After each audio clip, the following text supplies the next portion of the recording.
Greetings. Welcome to the Venus Education Center. Today we will discuss the history of humankind.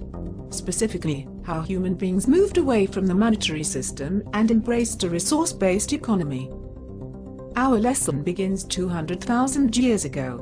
We see evidence of modern human beings first inhabiting the Earth at this time. 190,000 of those years were spent as hunter-gatherers, living in small nomadic groups. That means communities traveled seasonally with their pasture instead of settling down in one place.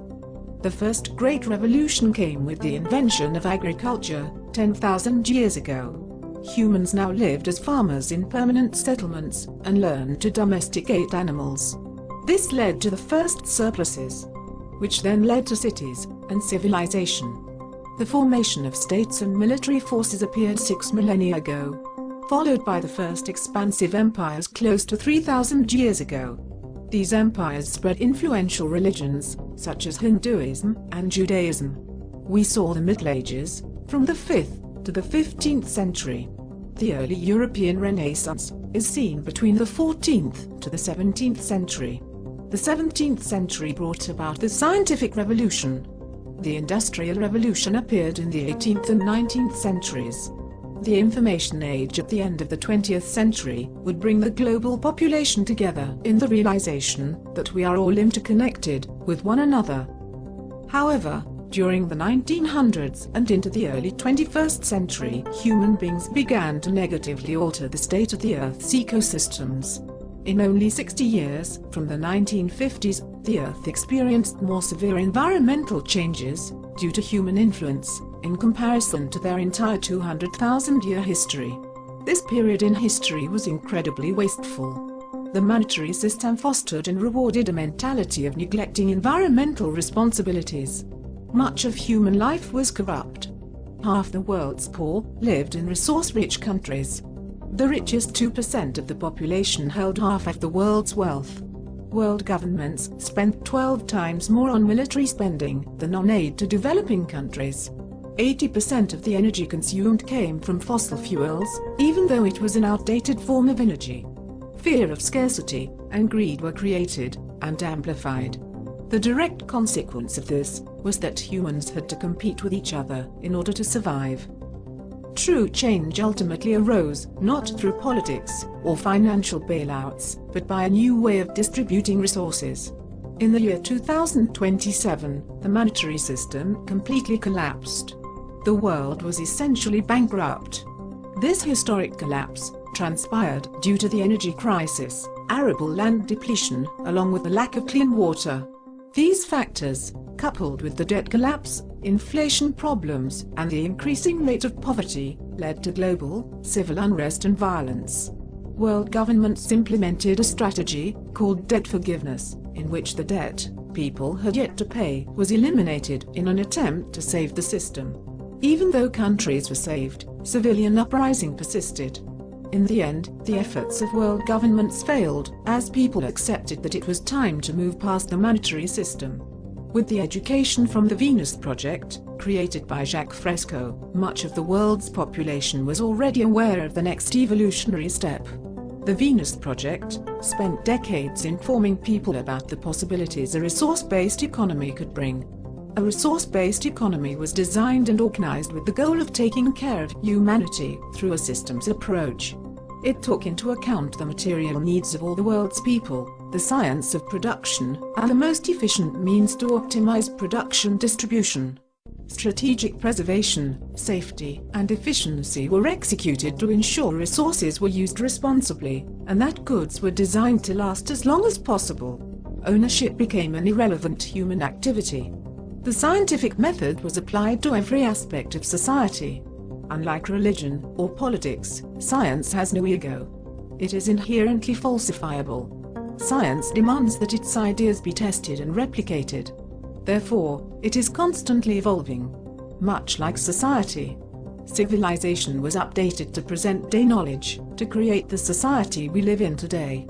A society of abundance for our entire, global, human civilization. This type of economy eliminated exploitation, corruption, class, limited technologies, pollution, war, and poverty. Revolutions were no longer distanced by centuries, but now occurred within decades of each other. The clean energy revolution came to fruition in 2030. With the paralyzing influence of money abolished, new, clean energy solutions were no longer hindered. Abundant, renewable clean energy was implemented into every single aspect of society. Fossil fuels were hardly used again. Humans learned to cultivate the sun through solar energy. 1 hour at high noon of this type of energy contains more energy than what the entire world consumed in 1 year. Fully utilizing wind energy, using 8% of the land, of what used to be known as the United States, provided enough energy to power the entire area. Tidal power and wave power captured the motions of the oceans. This energy produces 80,000 terawatt-hours per year. 50% of the world energy usage now comes from this energy source. Geothermal energy has an available supply of 13,000 zetajoules of planetary power.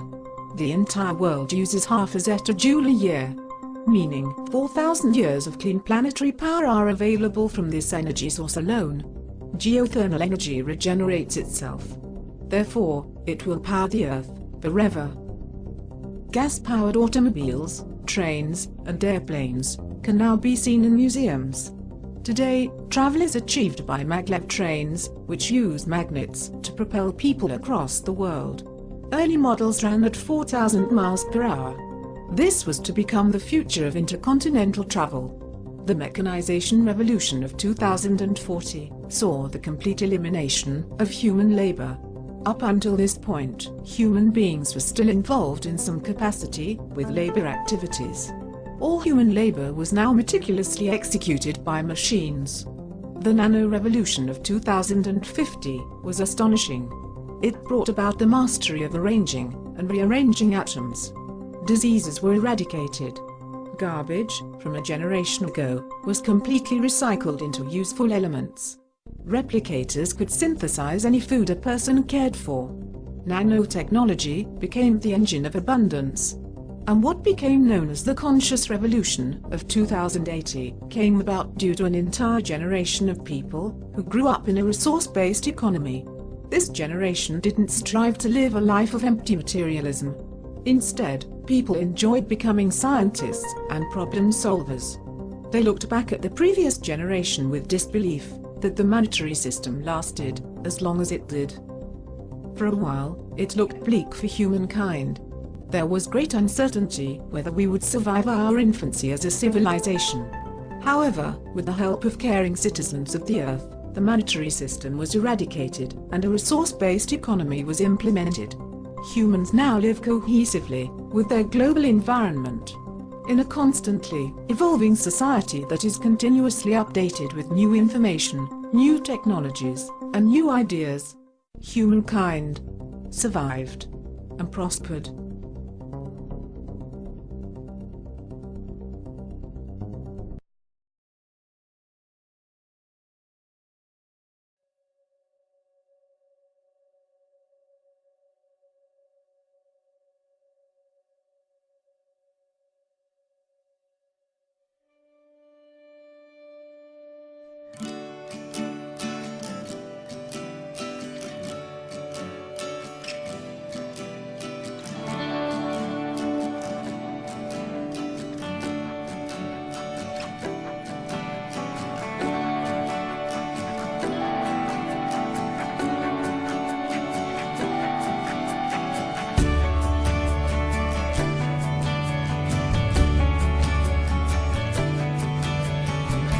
Take a straight and stronger course to the corner of your life.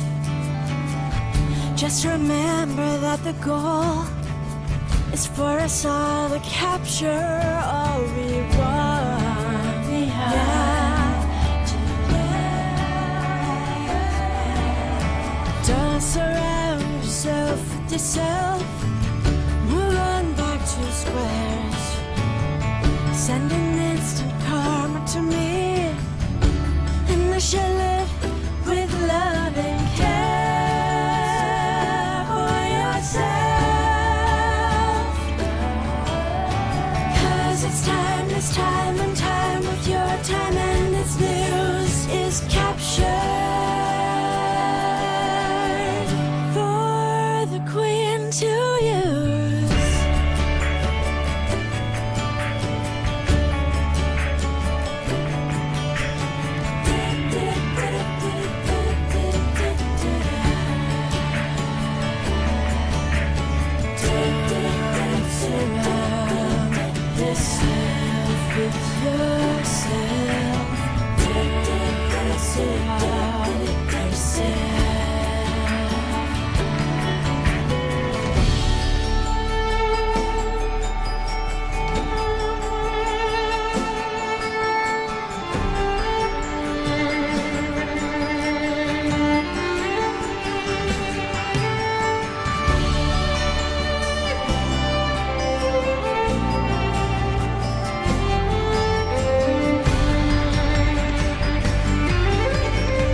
satisfaction.